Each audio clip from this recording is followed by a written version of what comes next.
Vocês repararam que hoje os gols da seleção brasileira tiveram um padrão bem parecido? E isso é o que a nossa seleção tem de melhor e precisa ser mais explorado pelo técnico Carlo Ancelotti.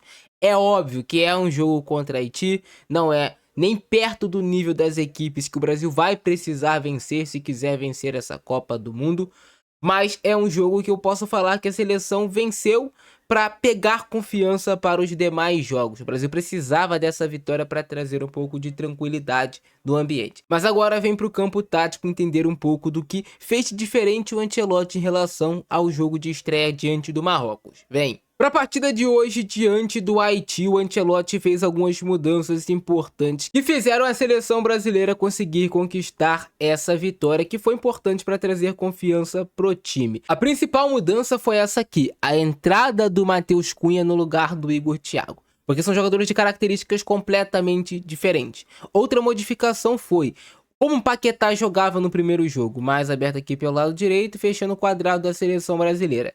A função tática do Paquetá foi completamente diferente nesse jogo e ele se saiu muito melhor, jogando de fato como um segundo volante. Ele tinha esse tripé com Casemiro, Bruno Guimarães e com Lucas Paquetá. O Casemiro sendo esse primeiro volante mais fixo de fato, o Bruno Guimarães e o Paquetá com muita liberdade para criar o jogo, para funcionarem como de fato camisas 8, mas com qualidade de camisas 10. O Rafinha foi mantido no time pela direita, o Vinícius Júnior mantido jogando pela esquerda, e a ideia do Ancelotti era, com esse sistema tático, conseguir manter aquele quadrado que ele gosta tanto no meio de campo. Então ele tinha o Matheus Cunha, o Bruno Guimarães, o Paquetá, em muitos momentos o Casemiro, o Rafinha abria aqui pela direita, dando amplitude, o Vinícius Júnior dava amplitude pelo lado esquerdo, enquanto a seleção do Haiti marcava nesse 5-4-1 no primeiro tempo, e ele conseguia manter isso daqui, ó, esse quadrado no meio de campo na maior parte do tempo, para tentar de fato ter essa superioridade numérica. E ainda de quebra ele tinha o Paquetá ajudando pela construção pela esquerda, Bruno Guimarães ajudando na construção pelo lado direito. E a seleção brasileira estruturava a sua saída de bola dessa maneira: Marquinhos e Gabriel Magalhães, Douglas Santos abria um pouco mais, Danilo abria um pouco mais, ficava aqui o Casemiro, que às vezes podia baixar também, mas na maior parte do tempo foi assim no primeiro tempo. Não tinha pressão da seleção do Haiti no Marquinhos nem no Gabriel Magalhães. Eles marcavam com um bloco médio, sem pressionar tanto. Eles queriam pressionar um pouco mais os homens de meio de campo do Brasil, mas eles jogavam com a linha muito alta, cara, o time do Haiti. A linha deles era extremamente alta, muitas vezes até atraído pela seleção brasileira não ter um centroavante fixo. O Matheus Cunha vinha e arrastava um pouco essa última linha também. E a ideia da seleção brasileira casou muito bem. Você tinha um quadrado no meio com esses quatro caras aqui. O Matheus Cunha não é um atacante fixo, mas você tinha espaço para Vinícius Júnior correr nas costas da última linha e espaço para o Rafinha. Eles marcavam com a linha alta mesmo, sem pressionar lá em cima. Então tinha espaço para a seleção brasileira encontrar esses lançamentos. Era um convite ao prazer para a seleção brasileira lançar nessa última linha. Então acabou casando a ideia do Ancelotti também com o jogo que fez o Haiti hoje. Até, se vocês repararem no terceiro gol da seleção brasileira, a seleção constrói dessa maneira, vem o passe no Lucas Paquetá, ele vai muito bem girando em cima da marcação do adversário, deixando essa bola correr, mapeia no momento exato, vendo a ultrapassagem do Vinícius Júnior nas costas dessa última linha alta do Haiti. E aí, sem tanta pressão, o Paquetá conseguindo se desvencilhar, ele encontra o passe para o Vinícius Júnior e sai o gol da seleção brasileira. No primeiro gol da seleção teve algo também interessante, que é uma marca forte dessa equipe do Ancelotti, que é o Brasil, ele pressiona bem o seu adversário. Essa é uma característica muito forte, a seleção forçar o adversário ao erro. E dessa vez foi com o Bruno Guimarães subindo para igualar essa saída de 3 lá do adversário. No caso, o Haiti ficou marcando o Rafinha, o Bruno Guimarães e o Vinícius Júnior. A seleção do Haiti adiantava o seu time e jogava em um 5-4-1 na fase defensiva, mas na hora de atacar ficavam os 3 zagueiros construindo, os 2 alas subiam e adiantavam, e ficava uma saída de 3 mais 2. Era essa a configuração do time do Haiti na hora de construir. Então você tinha esses 3, o Bruno Guimarães subiu para cortar a linha de passe, para forçar o erro e para igualar nessa saída aqui. E o Matheus Cunha vai muito bem nesse lance, porque o passe fica um pouco dividido, porque o Bruno Guimarães tirou essa linha de passe, forçou a ser um passe mais dividido. O AD tenta fazer o passe, o Matheus Cunha divide, vence a dividida, e aí tá o cenário que a seleção brasileira quer. Um 3 contra 3, com o Vinícius Júnior, Rafinha correndo, com o Bruno Guimarães e com o Matheus Cunha. Esse é o cenário que quer o Ancelotti. Recuperar a bola nesse setor do meio de campo e sair em transição rápida. Com campo aberto, com espaço para você jogar. Seleção brasileira pressiona, recupera a posse de bola e com campo aberto consegue o gol do Matheus Cunha. O Matheus Cunha, que é extremamente criticado na seleção brasileira, crucificam o Matheus Cunha, porque muita gente não acompanha, não assiste futebol, só vê jogo aqui do Brasil. Mas o Matheus Cunha joga assim no Manchester United, muitas vezes mais como um meio do que como um centroavante.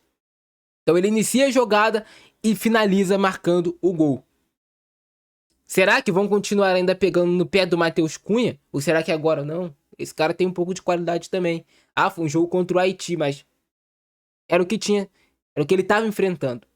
Assim, muitas vezes muitos jogadores são crucificados de forma injusta, eu acredito. Então esse foi o primeiro gol da seleção brasileira. E foi um cenário que se repetiu. A seleção brasileira conseguindo recuperar a bola, transição rápida e contra-ataque. Foi assim também no outro gol da seleção brasileira.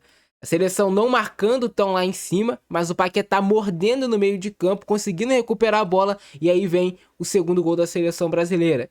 Um belo de um gol do Matheus Cunha. Golaço, cara, com a perna esquerda, a sua perna não dominante. Inclusive, diga-se de passagem, um jogo muito bom do Bruno Guimarães, um jogo muito bom do Paquetá. O Paquetá que teve uma função completamente diferente taticamente nesse jogo.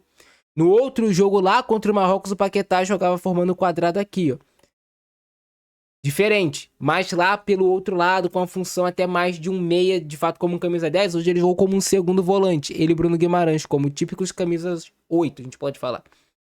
Jogaram muito bem, o Bruno Guimarães e o Paquetá. Claro, o nível de enfrentamento é mais baixo do adversário, mas eles foram muito bem. O Casemiro foi bem também nessa contenção mais na defesa, que é mais a dele. Um camisa 5, o Danilo fez um bom jogo. Assim, a seleção brasileira no geral fez um bom jogo.